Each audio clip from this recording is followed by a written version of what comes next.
பக்கத்தில் இருக்கிறது வந்து ஹீரோவோட செக்ரட்டரி. நம்ம ஹீரோவோட பேர் வந்து ஷென். சைனாலேயே வந்துட்டு நம்பர் 1 பணக்கார ஃபேமிலின்னா இவங்களோட ஃபேமிலி தான். ஆனால் இவங்க ஃபேமிலியில் என்ன பிரச்சனை அப்படின்னு பார்த்தா, இவங்களுக்கு 100 வருஷமாக வந்து இந்த ஒரே ஒரு ஆம்பளை பையன் தான் இருக்கான். இவனுக்கு கல்யாணம் ஆகி ஒரு ஆம்பளை பையன் இருந்தால் தான் இந்த ஒட்டுமொத்த சொத்துக்கும் வந்து வாரிசாக ஏற்றுக்க முடியும் அப்படின்னு சொல்லிட்டு சீக்கிரமாக கல்யாணம் பண்ணின்னு டார்ச்சர் பண்ணிக்கிட்டு இருக்காங்க பாட்டி. ஆனால் இவனும் வந்துட்டு எத்தனையோ பிளைண்ட் டேட்டை பார்க்குறான், எத்தனையோ பொண்ணுங்களை பார்க்குறான். அவனுக்கு யாரையும் பிடிக்க மாட்டுது. ஒரு காமெடியில் கவுண்டமணியும் செந்தியில் சொல்லுவாங்க இல்லையா, யூ ரிஜெக்டட்னு, அந்த மாதிரி பொண்ணு பார்த்துக்கிட்டு இருக்கான். அந்த செக்ரட்டரியும் வந்துட்டு நீ கிளம்புமா, நீ கிளம்புமான்னு மாறி மாறி எல்லாரையும் அனுப்பிட்டு இருக்கான். இப்போ தான் நம்ம ஹீரோயினை இன்ட்ரடியூஸ் பண்ணுறாங்க. நம்ம ஹீரோயினோட பேர் வந்து யூஏ. ஆக்சுவலி இவளும் வந்துட்டு ஒரு நார்மலான ஃபேமிலியை சேர்ந்தவ தான். பட் இங்கே வேலைக்காரி மாதிரி வேலை செஞ்சுக்கிட்டு இருக்கா. அங்கே அவளோட சிஸ்டர் இருக்கா, அதுவும் வந்து சொந்த தங்கச்சே தான்.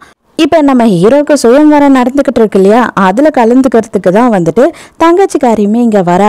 ஆனால் அக்காக்காரி இங்கே இந்த ஹோட்டலில் வேலை செய்கிறான்னு பார்த்த உடனே அக்காக்காரியை அசிங்கப்படுத்த ஆரம்பிக்கிறா. என்ன நீ கடைசியாக வந்து உனக்கு படிப்பறிவும் இல்லை, நீ சரியான தற்கொலை, அதனால தான் இந்த ஹோட்டலில் எடுப்படி வேலை பார்க்க வந்துட்டியா அப்படின்னு சொல்லி கேட்குறா.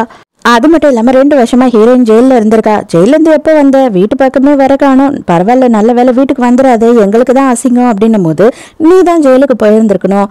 ஆனால் நான் போயிட்டேன், கண்டிப்பாக ஆதாரம் கிடைச்சிது அப்படின்னா உன்னை நான் ஜெயிலுக்கு அனுப்புவேன் அப்படின்னு ஹீரோயின் சொல்கிறா. இவ எதையோ பண்ணிட்டு அதை வந்து பழியே நம்ம ஹீரோயின் மேலே போட்டுட்டா போல.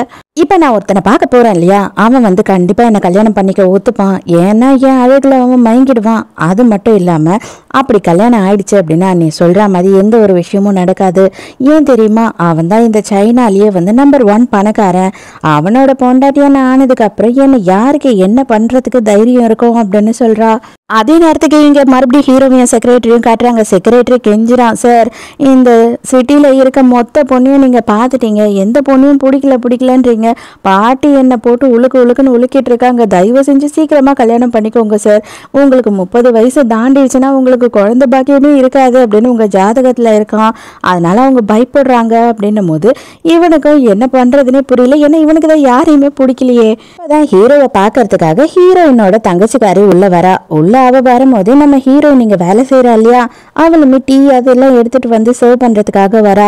அப்போ நம்ம ஹீரோ வந்து ஹீரோயினை பார்க்குறான். அவன் சொன்னா எனக்கு வாரிசு இருக்காதுன்னு சொல்லிட்டு, கூடிய சீக்கிரமே எனக்கு ஒரு வாரிசு வரப்போகுது அப்படின்னு சொல்லிட்டு ஹீரோயினை பார்த்து இவன் பேசிக்கிட்டு இருக்கான். அந்த டைமுக்கு அங்கே தங்கச்சிக்காரி வந்துட்டு, என்னோட பேர் வந்து ஹான், நான் வந்து பெரிய யூனிவர்சிட்டியில் படிச்சிருக்கேன், கிராஜுவேட் ஆகிருக்கேன் அப்படி இப்படின்னு சொல்லி அவளை பற்றி கதை மேலே கதை விட்டுட்டு இருக்கா. ஆனால் ஹீரோ அவளை திரும்பி கூட பார்க்கல.